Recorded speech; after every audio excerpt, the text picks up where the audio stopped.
The Arab Revolt was one of the most important events in World War I. Sharif Hussein ibn Ali, ruler of Mecca, sided with the British and revolted against the Ottoman Empire. The British convinced Sharif Hussein to revolt by promising to create an Arab caliphate that he would rule over. This caliphate would include Syria, Palestine, Transjordan, the Hijaz, Kuwait, and Iraq. But, unbeknownst to Sharif Hussein, while he was plotting with the British against the Ottomans, the British were plotting with the French against him. The British and the French had their own plans for the Middle East, and they did not include an Arab caliphate. The British and the French agreed to divide the Middle East between themselves in what became known as the infamous Sykes-Picot Agreement. In this agreement, Britain was to get the lower Levant, that is Palestine, and what was then known as Transjordan. They would also get Mesopotamia,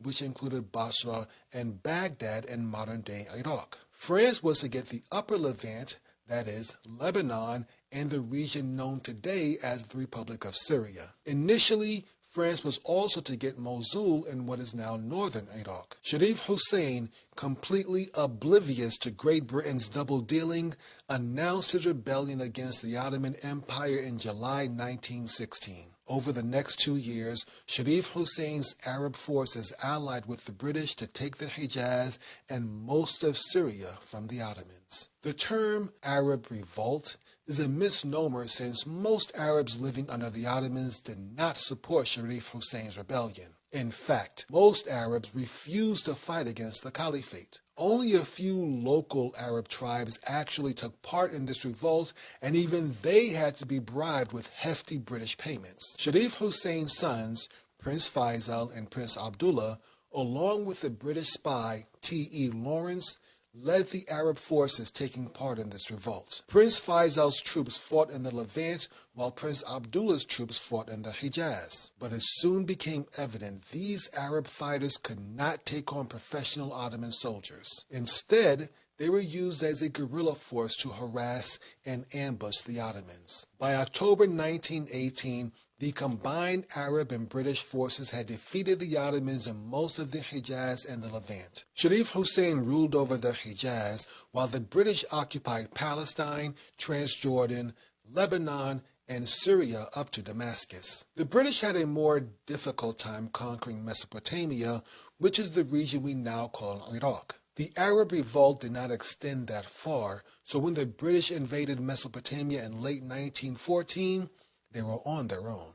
The first British invasion of Mesopotamia was poorly planned and executed. By the summer of 1916, the British had lost thousands of men in Mesopotamia with very little to show for it. But the British learned from their mistakes. They launched a new Mesopotamia offensive in late 1916, and by the following spring, they had taken Baghdad and were on their way to Mosul. And that was how Great Britain conquered most of the Ottoman territory in the Middle East.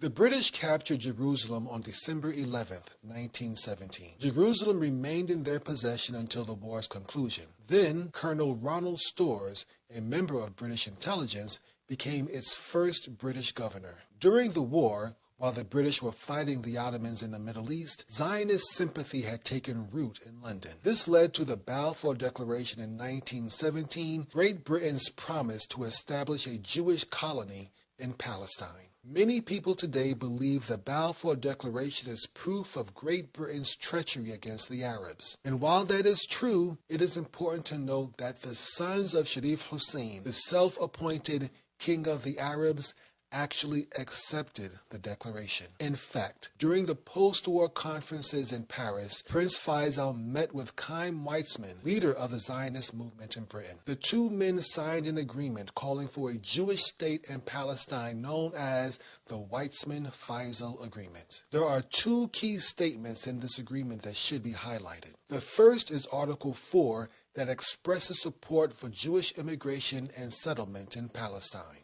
All necessary measures shall be taken to encourage and stimulate immigration of Jews into Palestine on a large scale and as quickly as possible to settle Jewish immigrants upon the land through closer settlement and intensive cultivation of the soil. In taking such measures, the Arab peasant and tenant farmers shall be protected in their rights and shall be assisted in forwarding their economic development.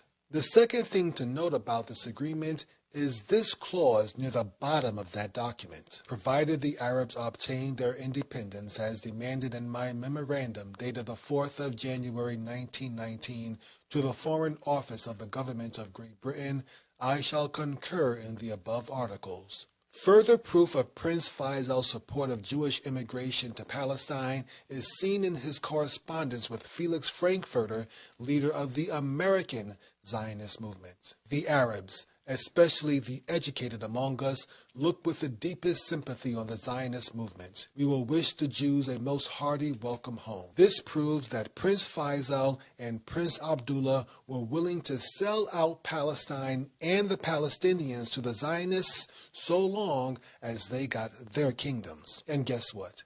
They got their kingdoms. Prince Faisal eventually became the first king of Iraq, while Prince Abdullah became the first king of Transjordan, now known as the Hashemite Kingdom of Jordan.